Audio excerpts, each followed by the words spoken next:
Azaril cost me more than my eye, but you stayed with me. That's more than I could ever ask for. You have defeated the enemy who destroyed my life. And despite the demonic gift, you have shown humanity in sparing her. I'm very proud of you. And maybe this new church really can do some good. Maybe it will one day be what I once saw in it. Most important of all, you're alive. We're both alive. We can save Calandra. We shouldn't lose any time. It's a long way to Warunk. Should we get going? Let's go, Father. And so Chiron left the monastery, his victory over Azaril complete. First did the demon Zul'Goroth turn her own pact against her, and then did she prove to be no match for those she had used as tools. Borberad's church would survive, and the faithful would spread the new doctrine. The doctrine Chiron had conceived in the course of his bizarre visions in the monastery. Azaril's death had become meaningless, superfluous.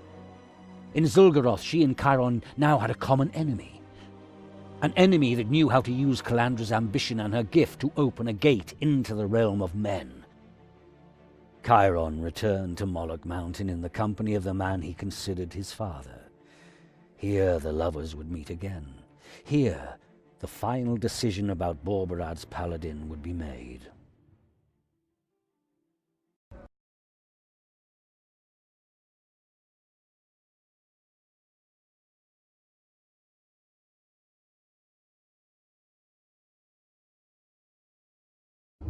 When I first came to Warunk, I thought we could lead a peaceful life here, a house, a respectable trade. The houses are burning, and I guess most of those respectable tradesmen have fallen. Calandra has already opened her gate. Azaril was right. She can't control the demons. The gift has gone to her head. Zul'Goroth has been directing her will since Azaril lost control over the gifts. I'll go to her. If we're going to have any chance against the demon, then only the two of us together. You're right. Zul'Goroth could step into our world at any moment. Here, take this. We once wore it to protect us from demon claws. Segal and you. Yes, I'd lend you my weapon arm if I could, but I know my limits. Just wait here, and keep yourself hidden. We'll stop the demon.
You're not dead yet. Superb. I thought all that research to be in vain. Research? Based on the results of my previous analyses of your magic powers, I made a somewhat more intense study of Borberadianism. Summoning of the entity Zul'Goroth in the Prios Temple. Influences of Alhanian banishment artifacts. Very interesting. I am sure that my conclusions would make your jaw drop in amazement. In all modesty, of course. You analyze me again, Magus. Most certainly. Filled with the fury of the researcher and legitimized by the merciless authority of science. You have too much time, Magus. Were you locked up again? Perhaps. But perhaps you can set aside your egocentric reservations for a moment. I mean, if you are interested in the relationships in magical theory which could explain the appearance of a previously rarely known archdemonic entity. Or prevent. What makes you think that? Hyper-quantitative accumulation of demonic entities, no-dex-oriented localization. It doesn't take a genius to draw conclusions.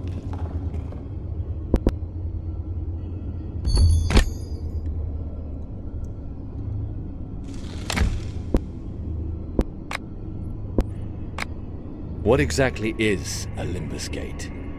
According to the theory behind the sphere model, the universe consists of 7 spheres, shells, nested one inside the other and enclosing one another.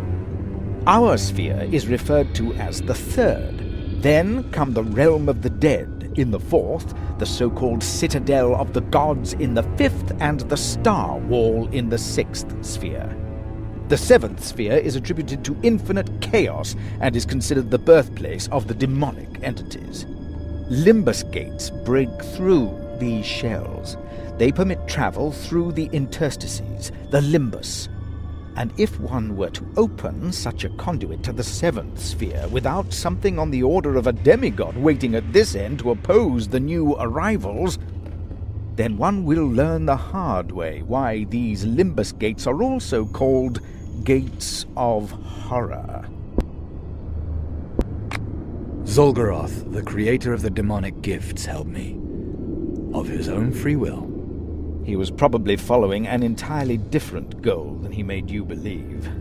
Consider, if demons plan, then they probably do so for the very long term, from an eternal point of view. A single human lifespan is not a period worth mentioning. With his help, the first paladin can arise, without the last of the awakened and I being forced to kill one another. He will release one of our souls. A small price to pay for giving him access to our sphere. And in your place, I would not be too sure that you will survive the whole thing. If there is still one last awakened, they will hardly give up the immense power that the gift, or better said, the demon, provides them. Whose will is that strong? That would have to be true love. And honestly, do you consider that a sufficiently reliable factor?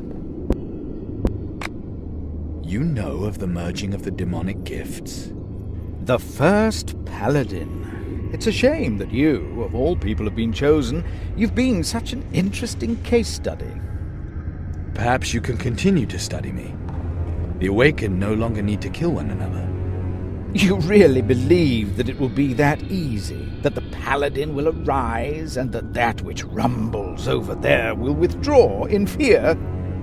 I have never come across any demon worth mentioning that would have allowed a once-promised soul to escape. You mean someone will have to sacrifice himself? I'm afraid so. The fundamental irony of vulgar Borberadian preaching rhetoric. From the 7 grows the paladin. His first great feat, he eliminates himself. Fabric for an ancient tragedy, if you ask me, but forget about that. How hard is it to close a Limbus gate? It depends on the size. These things can grow once they are open, and if an entity worthy of being taken seriously wants to pass through it, they'll do all they can to keep the corresponding gate open. Only a different, equally powerful being would be able to counter that, and since the probability of such an intervention closely approaches 0, you will have to focus on the Limbus Gate itself. Massive discharge of temporal impensation, or as it is commonly called, Druid's Revenge. Conclusion, interspherical collapse of extraordinary dimension. What? Gather all of the power you can find, all of your spell power, vitality, strength of spirit. Concentrate all of that on the Limbus Gate. And then, boom. I have to go now. As you wish. I wish you success, Chiron. Kick that impertinent astral parasite's arse.